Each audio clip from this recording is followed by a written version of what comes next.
आप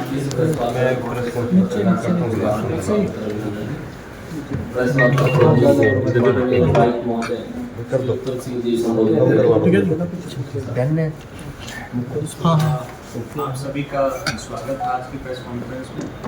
जैसा कि हमें पता है कल इलेक्शन कमीशन ऑफ इंडिया ने हरियाणा प्रदेश के लिए जो इलेक्शन शेड्यूल जारी किया है उसी की कम्युनिटी में हम ये प्रेस कॉन्फ्रेंस कर रहे हैं। तो बेसिकली हमारा प्रोफाइल जो ज़िले का इस तरीके से है कि हमारे यहाँ पे 5 असेंबली कॉन्स्टिट्यूंसीज़ हैं।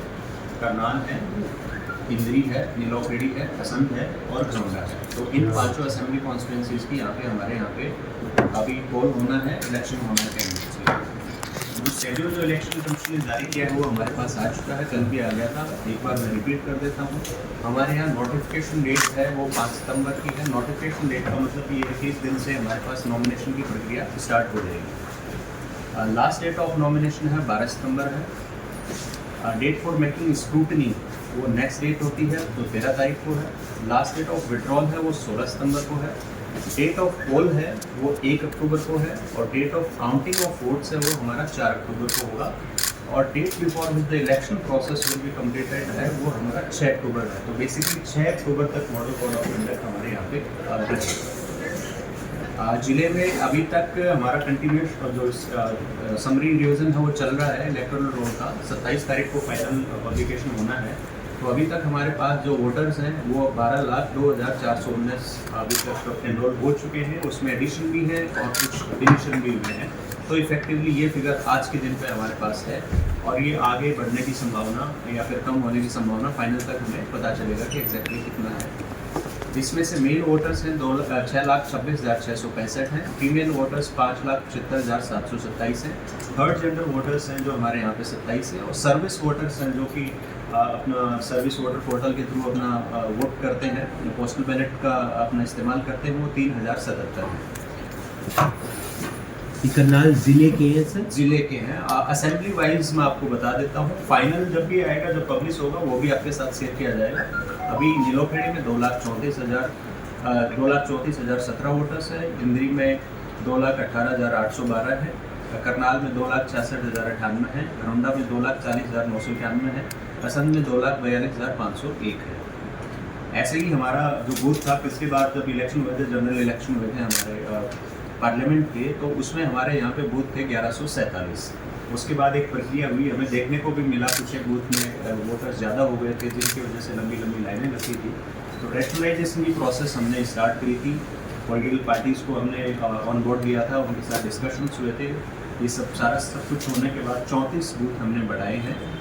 तो इस वजह से अब हमारे 1181 बूथ हो गए हैं। और एक हमने जो इलेक्शन कमीशन की जो गाइडलाइंस है कि हाई राइजिंग बिल्डिंग या फिर सोसाइटीज़ या हाउसिंग सोसाइटीज़ हैं उनमें भी हमें बूथ बनाने चाहिए। तो एक बूथ हमने वो भी कंसिडर किया है, वो भी बनाया है। वो 1181 में ही मिलके है। तो लोकेशंस हैं जो हमारे पोलिंग बूथ है। एक लोकेशंस पे मल्टीपल बूथ्स भी हो सकते हैं, 2 भी हो सकते हैं, 3 भी हो सकते हैं, 4 भी हो सकते हैं। तो रूरल में 111 है, अर्बन में 426 लोकेशन है। टोटल 1181 बूथ है। जितने भी बूथ हैं हम यहाँ पे पहले भी करते आ रहे हैं। एक एश्योर्ड मिनिमम फैसिलिटी होती है जिसमें ड्रिंकिंग वाटर आता है, शेड आती है, क्यू का एक सिस्टम वहाँ पे हमारा होना होता है, ड्रिंकिंग वाटर अवेलेबल कराते हैं, टॉयलेट अवेलेबल कराते हैं। वो भी हमने इंश्योर करना है और किया है, पिछले इलेक्शन में भी किया है, इसमें भी करेंगे। एश्योर्ड मिनिमम फैसिलिटी के बियॉन्ड भी जाके हम कोशिश करेंगे कैसे वोटर्स को ज़्यादा से ज़्यादा पार्टिसिपेशन किया जा सके, क्या समस्याएँ आती हैं, उन समस्याओं को भी एड्रेस करेंगे धीरे धीरे। पिछली बार की तरह इस बार भी हम प्लानिंग कर रहे हैं कि 100% जो बूथ्स हैं हमारे उनमें वेबकास्टिंग है। वेबकास्टिंग से बहुत फ़र्क पड़ता है। जो पहले शिकायतें आती थी कि बूथ में एक डिटरेंट की तरह काम करता है, डिटरेंट की तरह भी काम करता है। और कुछ शिकायत आती है तो हमारे पास एक एविडेंस भी रह जाता है उसको वेरीफाई करवाने के लिए कि चीज़ में इसमें जो हमारा free and fair election conduct करवाने में कहीं ना कहीं कोई गड़बड़ हुई तो हम उसको देख भी पाते हैं। और रियल टाइम पोल टेकिंग हम यहाँ से मॉनिटर भी करते हैं, कंट्रोल सारे के सारे बूथ्स को मॉनिटर करते हैं। अभी इलेक्शन में मई में भी हमने किया था और आने वाले इलेक्शन में भी हम करें तो 100% पे वेबकास्टिंग हम करेंगे। एक्सेसिबिलिटी की बात करें तो हर बार की तरह हम जो व्हील चेयर्स की व्यवस्था, रैंप्स की व्यवस्था वो हम करेंगे। और जो सक्षम ऐप है उस पर भी ऑप्शन देते हैं कि जो वोटर्स है, PWD वोटर्स हैं, वो अपना एक रिक्वेस्ट वहाँ पे डाल दें। वो रिक्वेस्ट हमारे पास आ जाती है, हमें पता चल जाता है किस जगह क्या रिक्वायरमेंट है। तो हमारे जो रिसोर्सेज उनका एक एफिशिएंट यूटिलाइजेशन हो पाए, तो मैं सभी PWD वोटर्स से रिक्वेस्ट करूँगा कि ज़्यादा से ज़्यादा संख्या में आप इस ऐप का इस्तेमाल करें, ताकि आपको हम ये सुविधा प्रोवाइड करवा पाएँ, हमारे पास रिक्वेस्ट आ जाए। और जैसा कि इन जो कि ब्लाइंड वोटर्स है, उनके लिए रूल स्पेसिफिकली अलाउ करता है कि वो अपने साथ एक कंपेनियन लेके जा सकते हैं, तो उनके लिए भी सूचना है कि वो अपना वोट का इस्तेमाल करें, अपने साथ एक कंपेनियन भी हम अलाउ करते हैं, वो वहाँ से अपने साथ लेके जा सकते हैं। इसके अलावा फैसिलिटेशन में जैसे पोस्टर्स भी हम लगाते हैं जिन पे डिटेल्स होती है, बूथ की डिटेल होती है, कौन कौन कैंडिडेट्स उनकी डिटेल होती है, अप्रूव डॉक्यूमेंट्स कौन कौन से उनकी डिटेल्स होती है, वो अभी मैं आपको बताऊंगा कि कौन कौन से हर बार इलेक्शन कमीशन और भी डॉक्यूमेंट्स उनके समावेश करने की कोशिश करते रहते हैं इलेक्शन कमीशन की तरफ से, तो मैं आपको वो भी बताऊंगा कौन कौन से डॉक्यूमेंट्स हैं जो आप बूथ पे जाके दिखा सकते हैं। वो आपका वोटर कार्ड के बियॉन्ड है, 12 डॉक्यूमेंट्स की और लिस्ट है जो कि यूज़ किए जा सकते हैं, वहाँ पे आपको बताए जा सकते हैं। हमारा TP रेशो है जो कि इलेक्टर्स टू पॉपुलेशन रेशो होता है, वो हमारा 680 है, काफ़ी अच्छा है। मतलब जो मानते हैं हमारा जो प्रोजेक्टेड जो हम पॉपुलेशन मानते हैं 18 से ऊपर वाली जो पॉपुलेशन होगी वो इसी के आसपास की रहती है, तो हमारा बिल्कुल सही है। जेंडर रेशियो 918 है, जो मुझे जहाँ तक याद आ रहा है हमारे जनरल इलेक्शन में 917 था, तो इसका ये मतलब है कि हमारा जो वुमेन वोटर का जो रजिस्ट्रेशन है वो बढ़ा है, 2 पॉइंट से बढ़ा है, ये एक अच्छी बात है। ऐसे ही यंग वोटर्स हैं, वो हमारे पिछले इलेक्शन में 2.17 थे परसेंटेज आता है, इस बार हमारे 2.21 जो है, तो मतलब बेसिकली यूथ और जो वुमेन वोटर्स हैं उन्होंने अपना रजिस्ट्रेशन देखने को चल रहा है कि बढ़ रहा है, तो और मैं उम्मीद करता हूँ कि दोनों असेंबली में एक आपको बनाना है। लेकिन हमने पिछले बार भी डिसाइड किया था, इस बार भी डिसाइड किया था, हर असेंबली में हम 5 रखेंगे। इसके साथ साथ एक वुमेन ऑल वुमेन जो है पोलिंग स्टेशन हम बनाते हैं, जिसमें प्रिजाइडिंग ऑफिसर, पोलिंग ऑफिसर, सारे वहाँ पे जो हमारे इलेक्शन के जो कर्मचारी होते हैं, हमारे ऑफिसर्स होते हैं, वो सारे वुमेन होंगे। वो भी हमने हर असेंबली में अभी तक एक प्लान किया है। ऐसे ही PWD ऑफिसर्स हैं, हमारे प्रिजाइडिंग ऑफिसर्स हैं, उनके लिए भी हमने हर असेंबली में एक किया है। पिछले बार का एक्सपीरियंस बड़ा अच्छा रहा। आके शाम को जब पूरा वोट प्रोसेस होने के बाद उनके चेहरे पे कॉन्फिडेंस देखने को लग रहा था कि उन्होंने मौका मिला और इतना बेहतरीन तरीके से कराया। आपने भी देखा हो, कहीं भी कोई शिकायत नहीं है कि कहीं भी ऐसे पोलिंग स्टेशन को दिक्कत रही है। ऐसे यूथ वोटर्स का है जो हम अभी इस बार पर असेंबली एक करने की कोशिश कर रहे हैं। अभी ये नंबर मैंने आपको बताया, मिनिमम साइड पर बताया है, हो सकता है हम इसको बढ़ा भी। एक इशू रहता है वल्नरेबिलिटी मैपिंग का, तो वो प्रोसेस हमने जनरल इलेक्शन पार्लियामेंट में करी थी रिसेंटली अभी में, उसमें 122 क्रिटिकल बूथ निकल के आए थे हमारे पास। ये एक्सरसाइज हम फिर से करेंगे क्योंकि अब और इश्यूज भी आ जाते हैं और डायनेमिक्स भी आते हैं, तो वो हमारी प्रोसेस चल रही है वल्नरेबिलिटी मैपिंग की। वल्नरेबिलिटी मैपिंग का बेसिकली पर्पज़ ये है कि वोटर है वो अपना फ्री एंड फेयर मैनर में डाल पाएगा कि नहीं डाल पाएगा, उसको क्या अड़चनें आ सकती हैं, कोई थ्रेट हो सकती है, कोई एक्सेसिबिलिटी का इशू हो सकता है, कोई और वजह हो सकती है, कोई उसको डरा धमका सकता है, कोई ये हो सकता है कि वोट डालने ना जाने से। तो जो भी चीज़ें आती हैं हम उनको देखते हैं, बूथ को सेंसिटिव जो बूथ होते हैं उनको हम पहले से ही तैयारी करते हैं, उन पर डेप्लॉयमेंट भी करते हैं। जनरली देखने में आता है कि क्रिटिकल बूथ्स पे सिर्फ डेप्लॉयमेंट बढ़ाते हैं। डेप्लॉयमेंट के अलावा हमारे कॉन्फिडेंस बिल्डिंग मेजर्स हम वो भी हम करते हैं। वहाँ पे जो जहाँ पे लगता है पर्टिकुलर ग्रुप हो गया, पर्टिकुलर वोटर्स हो गए वहाँ पे जिनको कुछ इस तरह की दिक्कत आ सकती है, तो हम उनसे भी हमारे चैनल्स ओपन रखते हैं। प्रिजाइडिंग ऑफिसर की रिटर्निंग ऑफिसर के जरिए भी हम उनसे बातचीत करते हैं कि ऐसी कोई दिक्कत आने नहीं देंगे, आप आराम से वोट डालिए, अपने मताधिकार का उपयोग कीजिए।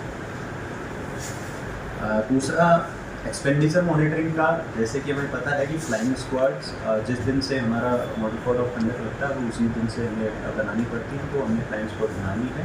ऑपरेशंस है, स्टैटिक सर्विलेंस टीम बनेगी जो नाके लगते हैं, वो हमारा फर्स्ट डे ऑफ नॉमिनेशन से स्टार्ट होता है। और बाकी जो मशीनरी है, जो भी हमारा कंट्रोल रूम हो गया, मीडिया सर्टिफिकेशन हो गया, हमारा एक्सपेंडिचर मॉनिटरिंग सेल हो गया, ये हमने एस्टेब्लिश कर लिए हैं और ये फंक्शनल हो गया है। किसी को कोई दिक्कत होती है 1950 पे शिकायत कर सकते हैं अपना वोटर ऐप से, और जो है उस पर शिकायत दे सकते हैं। बेसिकली शिकायत पुराना एक्सपीरियंस ये देखने को मिला है कि वो शिकायत इस तरह की आती है कि मेरा वोटर कार्ड नहीं मिला मुझे, मैंने इसको चेंज करवाया था, ये लेट हो गया है। लेकिन ये चैनल सिर्फ इसीलिए भी सूचना देने के लिए भी इस्तेमाल किया जाना चाहिए कि यहाँ पे ऐसी कोई प्रैक्टिस हो रही है जो कि हमारे इलेक्शन की जो फेयरनेस है वो जो उसको बाधित कर रही है। तो ये चीज़ें भी मैं रिक्वेस्ट करूँगा आपके जरिए कि सब लोगों तक ये पहुँचाए। सी विजिल ऐप है, पिछले बार भी हमने यूज़ की थी और इस बार भी मैं चाहता हूँ कि बढ़ चढ़ की यूज़ हो। उस पर भी ऐसी जो भी माल प्रैक्टिसेस हैं, जो भी ऐसा मॉडल कोड ऑफ कंडक्ट का वायलेशन है, वो आप सब लोग यूज़ करें, उस पर अपनी एप्लीकेशन डालें। ये दोनों एंड्रॉयड और अपने iOS दोनों के लिए अवेलेबल है, ऐप स्टोर पर अवेलेबल है, सी विजिल नाम से है। तो मैं सबसे रिक्वेस्ट करूँगा कि ज़्यादा से ज़्यादा इस ऐप को यूज़ करें। और इसमें जो हमारा रेस्पॉन्स टाइम होता है वो 100 मिनट्स का होता है। तुरंत जो 100 मिनट्स में ऐसे जो भी वायलेशन होते हैं, स्पेसिफिकली कोई गलत पोस्टर लगा दिया और गलत जैसी कोई प्रैक्टिस होती है, तो 100 मिनट्स में हमारी फ्लाइंग स्क्वाड वहाँ पे पहुँचती है और उन पर डिपेंडिंग अपॉन किस नेचर का वो वायलेशन है, उसके हिसाब से फिर फर्दर हम आगे बढ़ेंगे। डॉक्यूमेंट्स का जो मैंने आपको बताया, इसमें आधार कार्ड है, मनरेगा का जॉब कार्ड है, passbook with photograph issued by bank और post office, health insurance smart card issued under the scheme of ministry of labour, driving licence, pan card, smart card issued by registrar general of India under NPR, Indian passport, pension document with photograph, service identity card with photograph issued to the employee by central, state, PSU and public limited companies, official identity card issued to MP, MLA and MLCs, unique disability ID UDID card, Ministry of Social Justice and Empowerment, Government of India। तो ये 12 category की और documents हैं जो कि आप including voter card में वो यूज़ कर सकते हैं। तो आप सिर्फ ये सोच के ना रहें कि मेरा वोटर कार्ड मेरे पास अभी है नहीं, मिल नहीं रहा है, इसलिए वोट नहीं डाल रहे हैं। तो ये चीज़ बड़ी इंपॉर्टेंट है। आप में से इनका कोई भी डॉक्यूमेंट हो, प्रिजाइडिंग ऑफिसर आपको मना नहीं करेंगे कि आपको वोट डालने दिया जाएगा। और ये चीज़ हम ट्रेनिंग जब होती है हमारे प्रिजाइडिंग ऑफिसर, पोलिंग ऑफिसर्स की, उसमें भी स्पेसिफिकली बता सकते हैं ये ही कागज़ है, इनमें से कोई भी आपको प्रेजेंट करता है वो हमें मानना है। कुछ एक जैसे ही model code of conduct enforce हुआ है, तो हमने मेरी तरफ से ऑर्डर भी हुए हैं कि मॉडल कोड ऑफ कंडक्ट लग चुका है, सबको हमने सूचित कर दिया है इस बारे में। SOP होता है 24 आवर्स, 48 आवर्स और 72 आवर्स का। उसके रिगार्डिंग हमने डिपार्टमेंट्स को अभी हिदायत दे दी है कि जो हमें उनके जो पोस्टर्स हटाने हैं, कोई एडवर्टीजमेंट है, जो गवर्नमेंट के एडवर्टीजमेंट वो हटाने हैं, government office, public premises and then including private property also. तो वो हमारा अभी 24 आवर्स की कल 3:30 बजे अनाउंस हुआ था, तो अभी फर्स्ट रिपोर्ट जानी है। तो फर्स्ट रिपोर्ट इनकी गवर्नमेंट ऑफिस से जो भी एडवर्टीजमेंट है, जो भी फोटोग्राफ से वो हमें हटाना है। Regarding use of loud speakers भी हमने ऑर्डर जारी कर दिए। 10 बजे के बाद नहीं बजाना है, सुबह 6 बजे से पहले नहीं बजाना है। और जो साइलेंस पीरियड होता है, जो बिफोर 48 आवर्स बिफोर पोल होता है, उसमें यूज़ नहीं करना, इसके बारे में हमने दे दिया है। इलेक्शन मटेरियल जो एडवर्टीजमेंट के लिए जो प्रिंट करते हैं, उसमें बेसिकली कोई अपना पैम्पलेट छपवा रहा है, कोई अपना पोस्टर छपवा रहा है, कोई होर्डिंग छपवा रहा है, कोई बैनर छपवा रहा है। इसके लिए प्रिंटर्स को स्पेसिफिकली हमने बताया है कि कौन माल छपवा रहा है, कितना उसका क्वांटिटी छपा है, उसकी हमें सूचना आपको देनी पड़ेगी। इसमें हम उनसे मीटिंग भी करेंगे, स्पेसिफिकली बताएंगे कि क्यों इतना इम्पोर्टेंट है और इसका वायलेशन भी एक तरह से ऑफेंस है। पॉलिटिकल पार्टीज जो अपने ऑफिसेज सेटअप करते हैं, part of their campaign also, political जो कैंपेन चलता है, तो उसमें उसके जो हिदायत होते हैं, बूथ से आपको कितना डिस्टेंस भी करना है, आपको वहाँ पे कितने बाई कितने का आपको एक जो बैनर लगाते हैं वो कितने बाई कितने का बनाना है, रिलीजियस प्लेसेस में नहीं बनाना है। ऑफिस जो ये है, जिनके पास भी आर्म्स इशू हो रखे हैं वो तुरंत जमा करवाएँ। इसमें हमने पहले भी कहा था, ये एक बड़ी नेग्लिजेंस अगर आप जमा नहीं कराते तो it will be fit case for cancellation of licence. तो आप इसको जमा करवाएं। अगर आपको स्पेसिफिक कोई थ्रेट है, कुछ भी है, आपको लगता है कि आपके पास वेपन होना ज़रूरी है इस टाइप के ड्यूरिंग इलेक्शन पीरियड ऑल्सो, तो उसके लिए स्क्रीनिंग कमेटी होती है, उस कमेटी में अपनी एप्लीकेशन दे, वो एग्जामिन होगी और वो डिसीजन लेगी कि आपको रखना है नहीं रखना। बट मैं फिर से सबसे ये रिक्वेस्ट करूँगा कि आर्म्स डिपॉजिट करवा दें। आपको लगता है कि बिल्कुल भी आपका जेन्युइन कोई ऐसा कोई केस बन रहा है जिसमें आपको चाहिए, तो आप स्क्रीनिंग कमेटी पर तुरंत दें, हम तुरंत उस पर फैसला करें। गवर्नमेंट जो रेस्ट हाउसेज और गेस्ट हाउसेज, डाक होटल और सर्किट हाउस ये होते हैं, इसके रिगार्डिंग में हमने एडवाइजरी जारी की है। जितने भी डिपार्टमेंट्स हैं जिनके करनाल ज़िले में रेस्ट हाउसेज हैं, तो बेसिकली इसमें एक लेवल प्लेइंग फील्ड होना चाहिए। एक पर्टिकुलर कोई भी पॉलिटिकल पार्टी है उसका एक उस पर सिर्फ कंट्रोल नहीं होना चाहिए, सबको देना है, बराबर देना है। दूसरा रूल ये है कि जहाँ पे भी इलेक्शन से रिलेटेड ऑफिशियल्स होते हैं वहाँ पे हमें किसी को नहीं, तो ये दो चीज़ें हमें ध्यान रखनी है, सबको हमें इसके बारे में again cash movement during election, cash and liquor बड़ा इम्पोर्टेंट हो जाता है। पिछली बार की अपने इलेक्शन में मैं आपको बताना चाहूँगा 2019 के कंपैरिजन में 2014 के इलेक्शन, 2019 के दोनों इलेक्शन, असेंबली और पार्लियामेंट इलेक्शन, उनके कंपैरिजन में हमारा जो सेकंड हाईएस्ट रहा था उससे भी 2.5 गुना ज़्यादा हमने इस बार सीजर किया है। 2024 के जनरल इलेक्शन हुए थे पार्लियामेंट के, इसमें 2.49 करोड़ का टोटल हमारा सीजर हुआ था। इसमें मॉनेटरी वैल्यू लिकर की भी ऐड कर रहे हैं, तो वो हम इस बार भी हम ये सुनिश्चित करेंगे। फिगर कहाँ जाएगा इसके बारे में हम अभी आपको नहीं बता सकता, तो वी विल इंश्योर कि जो भी इलीगल कैश मूवमेंट है, जो लिकर मूवमेंट है, फ्रीबीज का मूवमेंट है, हम उस पर सख्त नज़र रखेंगे और कोशिश करेंगे कि एक भी ऐसी चीज़ नहीं है। पब्लिक से भी मैं रिक्वेस्ट यही करूँगा कि कैश का use during election period until unless बहुत ही नेसेसरी आपके पास एक रीजनेबल ग्राउंड है, आप तभी आप कैरी करें और उसके साथ प्रॉपर प्रूफ जरूर लेके जाएँ आप कि आपने कहाँ से कैश लेके आए। ATM से लेके आए हैं तो उसका स्लिप नॉर्मली हम फाड़ के उसी में डब्बे में फेंक देते हैं, बट आप साथ कैरी करें कि उस पर पता चल जाता है ये टैक्स करना है, तो मैं निकाल के लेके जा रहा हूँ, मान लेके जा रहा हूँ। इन केस कैश सीज भी होता है तो हमने इस बार थोड़ा और भी प्रॉम्प्टली 100 मोटो केसेस को एग्जामिन करेंगे। जितना भी कैश सीजर हुआ है उसमें अगर कोई FIR नहीं होती है किसी पॉलिटिकल पार्टी से या किसी कैंडिडेट से या किसी भी इलेक्शन रिलेटेड एक्टिविटी से अगर वो लिंक नहीं है, तो हमारी कोशिश यही रहेगी, विल इंश्योर कि विद इन 7 डेज वो केस रिलीज हो जाए। इसके लिए अगर हमारे पास कोई अपनी एप्लीकेशन देता है कैश रिलीज की, कैश नहीं देता है, तो भी वो केसेस हम एग्जामिन करेंगे और जो रिलीज़ होने वाला हो तुरंत रिलीज़ करेंगे ताकि पब्लिक को डिफरेंस ना हो।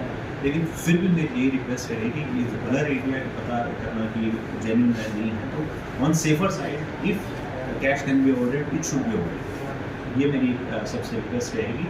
और इलीगल जो भी मूवमेंट होता है, किसी भी कैश का होता है, सीजर और लिकर का होता है और भी किसी फ्रीबीज का चीज़ होता है, तो लोगों से मैं अपील करूँगा, हमारे सारे करनाल वासियों से करूँगा जो सी विजिल किया उस पर आप सूचना दें 1950 को, और आप जब हेल्प करेंगे तभी हम इस इलेक्शन को एक जो फ्री और फेयर मैनर में करवा पाएंगे। और आपका सहयोग सभी आपने देखा कि पिछला जो हमारे इलेक्शन हुआ पार्लियामेंट का, एक भी ऐसा इंस्टेंस नहीं आया जिससे कि ये लगे कि इलेक्शन में कोई समस्या का सामना करना पड़ा।